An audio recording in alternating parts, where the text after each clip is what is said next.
பொது அறிவு பகுதி 2 சமூக அறிவியல் ஒலி புத்தகம் அத்தியாயம் 2 புவியியல் பாடம் 1 பேரண்டம் மற்றும் சூரிய குடும்பம் அறிமுகம் பெருவெடிப்பு பிக் பேங் என்ற ஒரு நிகழ்வு ஏற்பட்டதின் காரணமாய் எண்ணிலடங்கா விண்மீன்களும் வான்பொருள்களும் தோன்றின.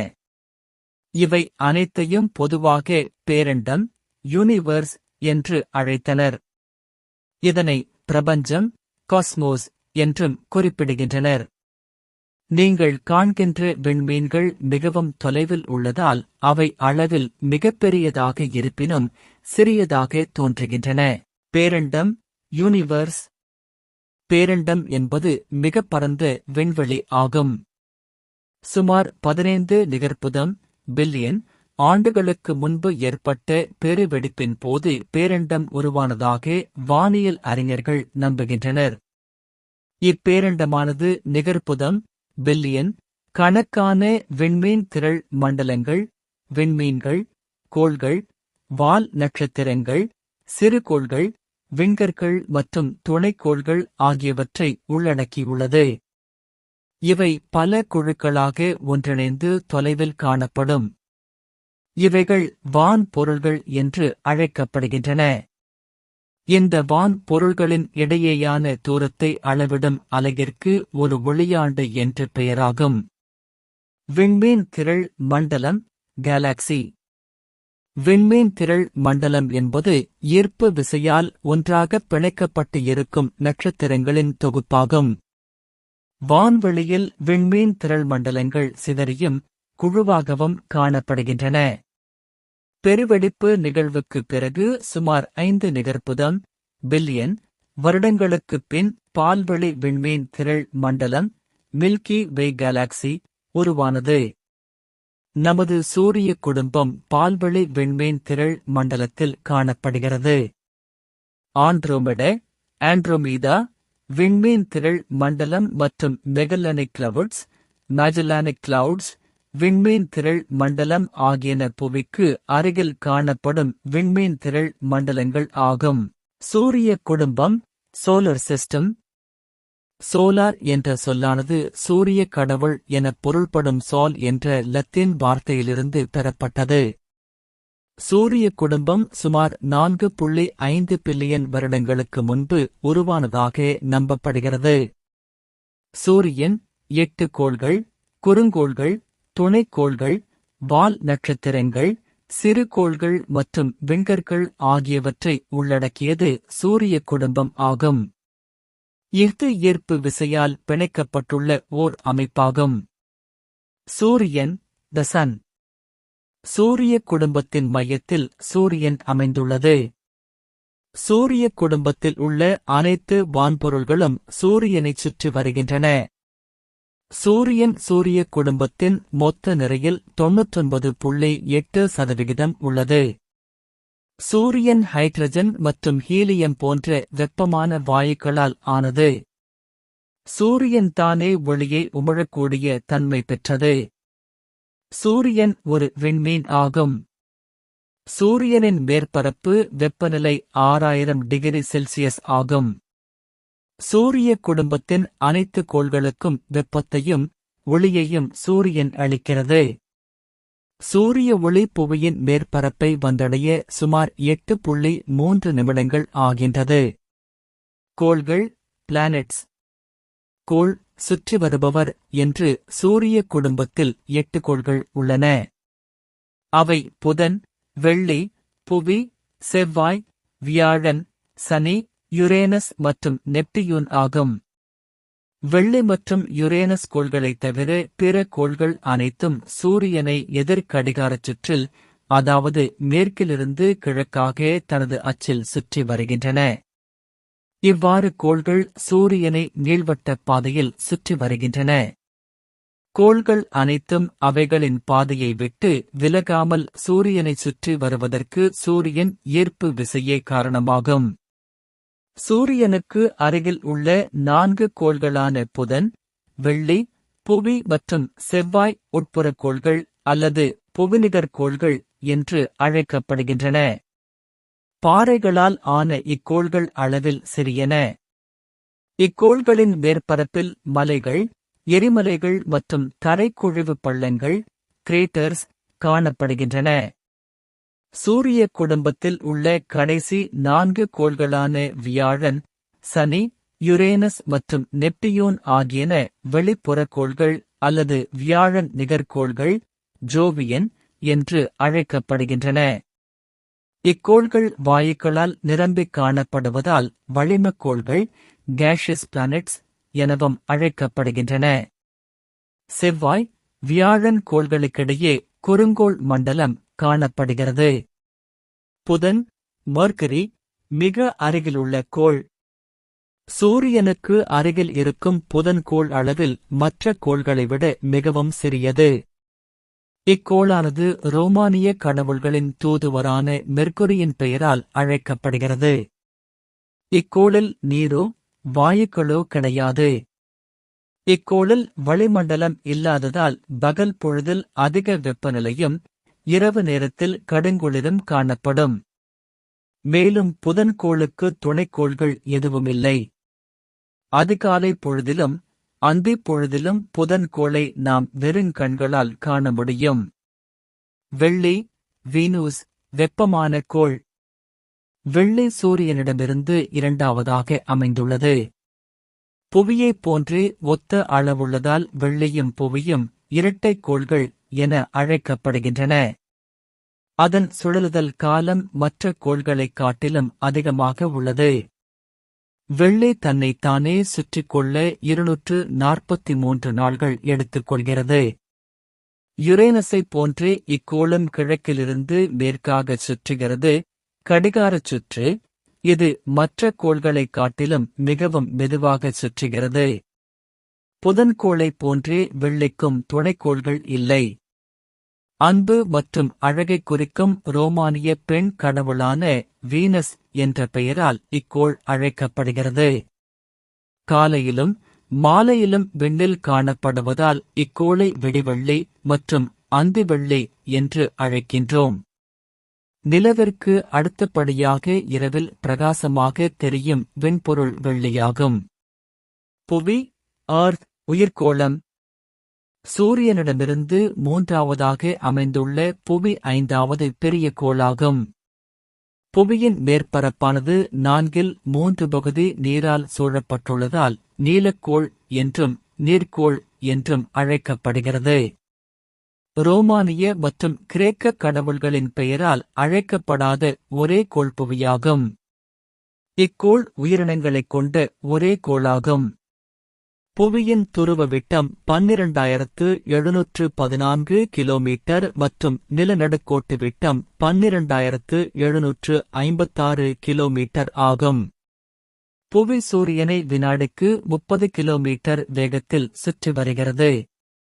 இக்கோளில் நிலம், நீர் மற்றும் காற்று காணப்படுவதால் உயிரினங்கள் வாழத் தகுதியான சூழல் நிலவுகிறது. புவியின் ஒரே துணைக்கோள் நிலவாகும். செவ்வாய், மார்ஸ் செந்நிறக்கோள். சூரியனிடமிருந்து 4வதாக காணப்படும் செவ்வாய் கோளானது அளவில் புதனுக்கு அடுத்தபடியாக 2வது சிறிய கோளாகும். இக்கோள் ரோமானிய போர்க்கடவுள் மார்ஸ் பெயரால் அழைக்கப்படுகிறது. இதன் மேற்பரப்பில் இரும்பு ஆக்சைடு உள்ளதால் செந்நிறமாக தோற்றமளிக்கிறது. ஆகவே செவ்வாய் சிவந்த கோள் என்றும் அழைக்கப்படுகிறது. இக்கோளின் வளிமண்டலம் மிகவும் மெல்லியதாகும். இதன் துருவப் பகுதிகளில் புவியைப் போன்றே பனிக்க விகைகள் ஐஸ் கேப்ஸ் காணப்படுகின்றன. இக்கோளானது ஃபோபோஸ், டீமஸ், டேமோஸ் என்று 2 துணைக்கோள்களைக் கொண்டுள்ளது. செவ்வாய்க்கோளை ஆராய்வதற்காக சுற்றிவரும் கலங்களும் ஆர்பிட்டர்ஸ் தரை ஊர்திகளும் ரோவர்ஸ் அனுப்பப்பட்டுள்ளன. வியாழன், ஜூபிட்டர் பெருங்கோள். சூரிய குடும்பத்தின் மிகப்பெரிய கோளான வியாழன் சூரியனிடமிருந்து 5வதாக அமைந்துள்ளது. இது ரோமானியர்களின் முதன்மை கடவுள் ஜூபிட்டர் பெயரால் அழைக்கப்படுகிறது. நிலா மற்றும் வெள்ளைக்கோளுக்கு அடுத்ததாக பிரகாசமாக விண்ணில் தெரிவது வியாழன் ஆகும். சூரிய குடும்பத்திலேயே மிகவும் வேகமாக சுழலக்கூடியதாகும். இக்கோள் வளிமக்கோள் என்று அழைக்கப்படுகிறது. சூரியனைப் போன்று இதன் வளிமண்டலத்திலும் ஹைட்ரஜன் மற்றும் ஹீலியம் வாயுக்கள் காணப்படுகின்றன. மிக அதிகமான துணைக்கோள்களை இக்கோள் கொண்டுள்ளது.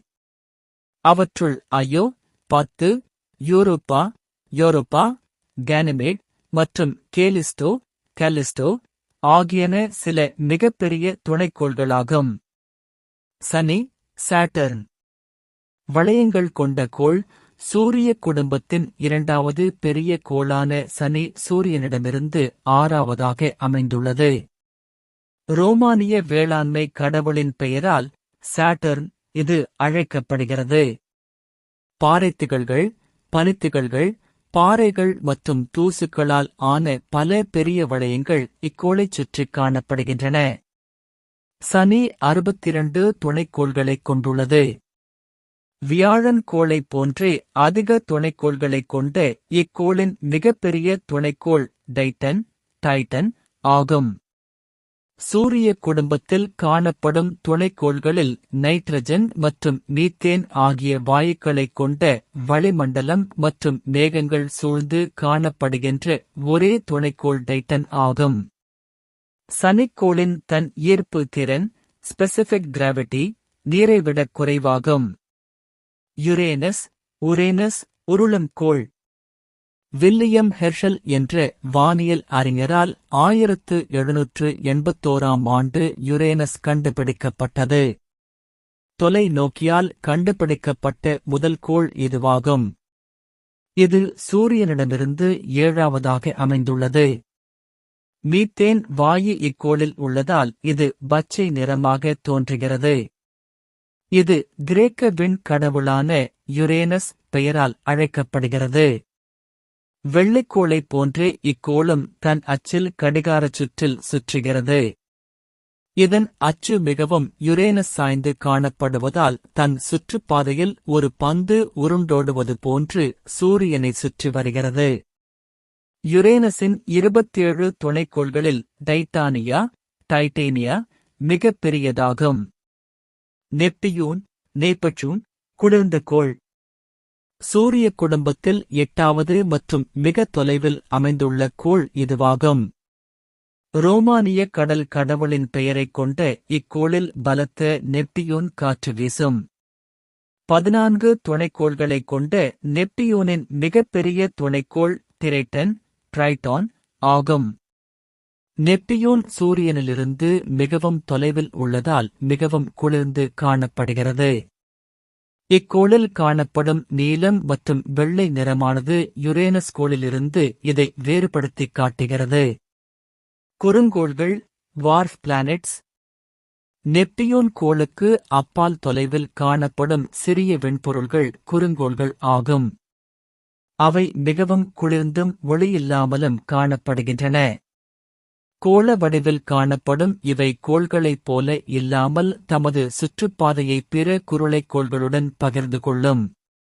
புளுட்டோ, செரஸ், ஈரிஸ், மேக்மேக் மற்றும் ஹௌமியா போன்றவை சூரிய குடும்பத்தில் காணப்படும் 5 குறுங்கோள்களாகும். நிலவு, த மூன், புவியின் துணைக்கோள். கோள்களைச் சுற்றிவரும் விண்பொருள்கள் துணைக்கோள்களாகும். புவியின் ஒரே துணைக்கோள் நிலவாகும். நிலவு தன்னைத்தானே சுற்றிக்கொள்ள எடுத்துக்கொள்ளும் நேரமும் புவியைச் சுற்றிவர எடுத்துக்கொள்ளும் நேரமும் ஏறக்குறைய ஒன்றாகும்.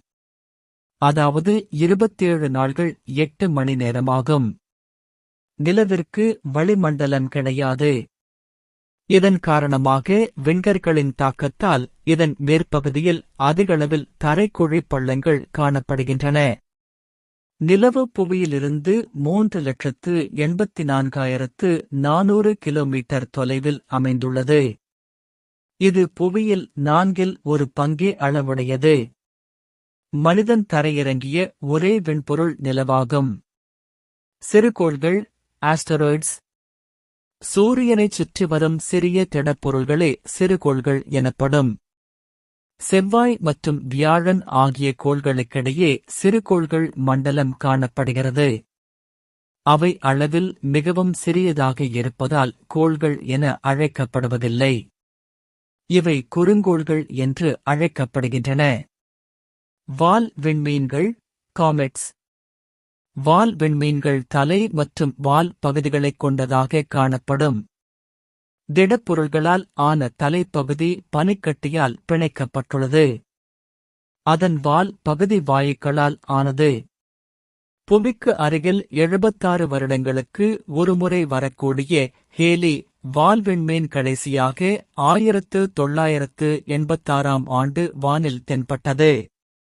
இது மீண்டும் 2061ஆம் ஆண்டு விண்ணில் தோன்றும் என கணக்கிடப்பட்டுள்ளது. விண்கற்கள், மீட்டியார்ஸ் மற்றும் விண்வீழ்கற்கள், மீட்டியோரைட்ஸ். சூரிய குடும்பத்தில் காணப்படும் சிறு கற்கள் மற்றும் உலோகப் பாறைகளால் ஆன விண்பொருள்களை விண்கற்கள் என்று அழைக்கிறோம். இந்த விண்கற்கள் புவியின் வளிமண்டலத்தை அடையும் போது உராய்வின் காரணமாக எரிந்து ஒளிர்வதால் எரிநட்சத்திரம் என்றும் அழைக்கப்படுகிறது. ஆனால் வளிமண்டலத்தை தாண்டி புவியின் மேற்பரப்பை தாக்கும் விண்கற்கள் விண்வீழ்கற்கள், மீட்டியோரைட்ஸ் என்று அழைக்கப்படுகின்றன. மே 1 புவியின் இயக்கம், மோஷன் ஆஃப் தி எர்த். சூரியனை காலையிலோ மதியமோ அல்லது மாலையிலோ கவனித்ததுண்டா? நாள் முழுவதும் அது ஓரிடத்திலேயே காணப்படுகிறதா அல்லது மாறுபடுகிறதா? சூரியன் காலையில் கிழக்கிலும் மதியம் உச்சியிலும் மாலையில் மேற்கிலும் காணப்படுகிறது அல்லவா? புவி சூரியனை இடைவிடாமல் சுற்றி வருவதே இதற்குக் காரணம் ஆகும். நமது கண்களுக்கு சூரியன் நகர்வதைப் போன்று தோன்றினாலும் அது உண்மையல்ல. எவ்வாறெனில், நாம் பேருந்திலோ அல்லது புகை வண்டியிலோ செல்லும் போது மரங்கள், விளக்கு கம்பங்கள் மற்றும் கட்டடங்கள் வேகமாக நாம் செல்லும் திசைக்கு எதிர் திசையில் நகர்வதைப் பார்த்திருக்கிறோம். அதேபோன்று புவி சூரியனை மேற்கிலிருந்து கிழக்காக சுற்றி வருவதால் சூரியன் கிழக்கிலிருந்து மேற்காகச் செல்வதாக தோன்றுகிறது. புவியின் சுழற்சியைப் பற்றி புரிந்து கொள்ள அதன் வடிவத்தைப் பற்றியும் சாய்வைப் பற்றியும் அறிந்திருக்க வேண்டும். புவியின் வடிவமும் சாய்வும், shape and inclination of the earth. புவி கோள வடிவமானது. இது தன் அச்சில் சுழலுகிறது. புவியின் வட துருவத்திலிருந்து புவி மையத்தின் வழியாக தென் துருவம் வரை செல்லக்கூடிய ஒரு கற்பனை கோடு புவியின் அச்சு எனப்படும். புவி தன் அச்சில் 23 சாய்ந்து தன்னைத்தானே சுற்றிக் கொண்டு சூரியனையும் சுற்றி வருகிறது. தன் சுற்றுவட்ட பாதைக்கு 66 கோணத்தை இந்த சாய்வு ஏற்படுத்துகிறது. புவியின் சுழலும் வேகம் நிலநடுக்கோட்டு பகுதியில் 1670 கி.மீ மணி ஆகவும், 60 வடக்கு அட்சரேகையில் 845 கி.மீ மணி ஆகவும், துருவப் பகுதியில் சுழலும் வேகம் சுழியமாகவும் இருக்கும். சுழலுதல், ரொட்டேஷன். புவி தன் அச்சில் தன்னைத்தானே சுற்றுவதை சுழலுதல் என்று கூறுகிறோம். மேற்கிலிருந்து கிழக்காகச் சுழலும் புவியானது ஒருமுறை சுழலுவதற்கு 23 மணி நேரம், 56 நிமிடங்கள், 4.09 வினாடிகள் எடுத்துக்கொள்கிறது.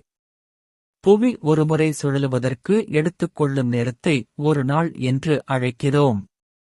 புவி சுழலுவதன் காரணமாக இரவு, பகல் ஏற்படுகிறது. புவி கோள வடிவமாக உள்ளதால் ஒரு குறிப்பிட்ட நேரத்தில் சூரிய வெளிச்சம் புவியின் ஒரு பகுதியில் மட்டுமே படுகிறது. அப்பகுதிக்கு அது பகல் பொழுது ஆகும். புவியின் ஒளிபடாத பகுதி இரவாக இருக்கும். இவ்வாறு புவியின் ஒளிபடும் பகுதியையும் ஒளிபடாத பகுதியையும் பிரிக்கும் கோட்டிற்கு ஒளிர்வு வட்டம், டெர்மினேட்டர் லைன் பெயர். சுற்றுதல். புவி தன் நீள்வட்ட பாதையில் எலிப்டிக்கல் ஆர்பிட் சூரியனை சுற்றிவரும் நகர்வையே சுற்றுதல் என்று கூறுகிறோம். புவி வினாடிக்கு 30 கிலோமீட்டர் வேகத்தில் சூரியனை சுற்றி வருகிறது. புவி ஒரு முறை சூரியனை சுற்றிவர 365 நாள்கள் ஆகிறது. இது தோராயமாக 365 நாள்களாக எடுத்துக்கொள்ளப்பட்டு ஒரு வருடம் என்று அழைக்கப்படுகிறது. மீதமுள்ள நாள்கள் 4 ஆண்டுகளுக்கு ஒருமுறை ஒரு நாளாக கணக்கிடப்பட்டு பிப்ரவரி மாதத்தில் கூடுதலாக ஒரு நாள் சேர்க்கப்படுகிறது. அதாவது 4 வருடங்களுக்கு ஒருமுறை பிப்ரவரி மாதத்திற்கு 29 நாள்களாக இருக்கும். அந்த வருடம் லீப் வருடம், லீப் இயர் என்று அழைக்கப்படுகிறது. புவி தன் அச்சில் சாய்ந்து சூரியனைச் சுற்றி வருவதால் பருவகாலங்கள் தோன்றுகின்றன. புவி சூரியனை சுற்றி வருவதால் மார்ச் 21ஆம் தேதி முதல் செப்டம்பர் 23ஆம் தேதி வரை 6 மாதங்கள் புவியின் வட அரைக்கோளம் சூரியனை நோக்கி சாய்ந்து காணப்படும். அச்சமயத்தில் தென் அரைக்கோளம் சூரியனிடமிருந்து விலகி காணப்படுகிறது. அடுத்த 6 மாதங்கள், அதாவது செப்டம்பர் 23ஆம் தேதி முதல் மார்ச் 21ஆம் தேதி வரை புவியின் தென் அரைக்கோளம் சூரியனை நோக்கி சாய்ந்தும் வட அரைக்கோளம் சூரியனிடமிருந்து விலகியும் காணப்படும். இவ்வாறு புவி தன் சுற்றுப்பாதையில் சூரியனைச் சுற்றி வருவதால் சூரியன் நிலநடுக்கோட்டிற்கு வடக்காகவும் தெற்காகவும் நகர்வதைப் போன்ற தோற்றத்தை ஏற்படுத்துகிறது. இதன் காரணமாக மார்ச் 21 மற்றும் செப்டம்பர் 23 ஆகிய நாள்கள் நிலநடுக்கோட்டு பகுதியில் சூரியனின் கதிர்கள் செங்குத்தாக விழும். அதனால் புவியின் அனைத்து பகுதிகளிலும் பகல் மற்றும் இரவு பொழுது சமமாக காணப்படும். எனவே இந்நாள்கள் சமப்பகலிரவு நாள்கள் என அழைக்கப்படுகின்றன. இதேபோன்று ஜூன் 21ஆம் நாள் கடகரேகை மீது சூரியனின் செங்குத்துக் கதிர்கள் விழுவதால் வட அரைக்கோளத்தில் அந்நாள் மிக நீண்ட பகல் பொழுதைக் கொண்டிருக்கும். தென் அரைக்கோளம் நீண்ட இரவைக் கொண்டிருக்கும். இந்நிகழ்வு கோடைக்கால கதிர்த்திருப்பம், சம்மர் சால்ஸ்டைஸ் என்று அழைக்கப்படுகிறது. டிசம்பர் 22ஆம் தேதி மகர ரேகையின் மீது சூரியனின் செங்குத்துக் கதிர்கள் விழுகின்றன. இந்நிகழ்விற்கு குளிர்கால கதிர்த்திருப்பம், விண்டர் சால்ஸ்டைஸ் என்று பெயர். இச்சமயத்தில் தென் அரைக்கோளத்தில் பகல் பொழுது நீண்டு காணப்படும். வட அரைக்கோளம் நீண்ட இரவைக் கொண்டிருக்கும். புவிக்கோளங்கள், ஸ்பேர்ஸ் ஆஃப் தி எர்த், உயிரினங்கள் வாழத் தகுதியான கோள் புவியாகும். புவியில் காணப்படும் 3 தொகுதிகள் பாறைக்கோளம், நீர்க்கோளம் மற்றும் வளிமண்டலம் ஆகும். இத்தொகுதிகளுடன் தகுந்த காலநிலையும் நிலவுவதால் உயிரினங்கள் வாழத் தகுதியுள்ள இடமாக புவி மாறியுள்ளது. உயிரினங்கள் வாழக்கூடிய குறுகிய மண்டலம் உயிர்க்கோளம் என்று அழைக்கப்படுகிறது. பாறைக்கோளம், லிதோஸ்பேர். பாறை என்ற பொருள்படும் லித்தோஸ் என்ற கிரேக்க பதத்தில் இருந்து பாறைக்கோளம், லிதோஸ்பேர் என்ற சொல் பெறப்பட்டது. புவியின் மேற்பரப்பில் காணப்படும் பாறைகள் மற்றும் மண் அடுக்கை பாறைக்கோளம் என்று கூறுகிறோம். இந்த நிலப்பரப்பில் உயிரினங்கள் காணப்படுகின்றன. நீர்க்கோளம், ஹைட்ரோஸ்பேர். ஹைட்ரோ என்ற கிரேக்கச் சொல்லிருந்து பெறப்பட்ட சொல்லே ஹைட்ரோஸ்பியர் ஆகும். இதற்கு நீர்க்கோளம் என்று பெயர். இது பெருங்கடல்கள், கடல்கள், ஆறுகள், ஏரிகள், மலையுச்சிகளில் காணப்படும் பனிக்கவிகைகள், வளிமண்டலத்தில் காணப்படும் நீராவி ஆகிய அனைத்தையும் உள்ளடக்கியதாகும். வளிமண்டலம், அட்மாஸ்பியர். ஆத்மோ என்ற கிரேக்க பதத்திற்கு வளி அல்லது காற்று என்று பொருள். புவியைச் சுற்றி காணப்படும் பல்வேறு காற்றுத் தொகுதி வளிமண்டலம் எனப்படுகிறது. வளிமண்டலத்தில் காணப்படும் வாயுக்களில் நைட்ரஜன் 78% மற்றும் ஆக்சிஜன் 21% முதன்மையான வாயுக்களாகும். Carbon dioxide, argon, hydrogen, helium மற்றும் ஓசோன் வாயுக்கள் குறைந்த அளவில் காணப்படுகின்றன. உயிர்க்கோளம், பயோஸ்பேர். பாறைக்கோளம், நீர்க்கோளம் மற்றும் வளிமண்டலம் ஆகியவற்றோடு தொடர்புடைய உயிரினங்கள் வாழக்கூடிய ஒரு பகுதி உயிர்க்கோளம் எனப்படுகிறது. பயோ என்ற கிரேக்கச் சொல்லிற்கு உயிர் என்று பொருள். உயிர்க்கோளம் பல்வேறு மண்டலங்களாக பிரிக்கப்பட்டுள்ளது. ஒவ்வொரு மண்டலமும் ஒப்பற்ற காலநிலை, தாவரங்கள் மற்றும் விலங்கினங்களைக் கொண்ட பகுதியாக உள்ளது. இம்மண்டலங்கள் சூழல் மண்டலங்கள் என்று அழைக்கப்படுகின்றன. V2B புத்தகங்களை வாங்கிட 9442522432 என்ற எண்ணுக்கு வாட்ஸ்அப் பண்ணவும்.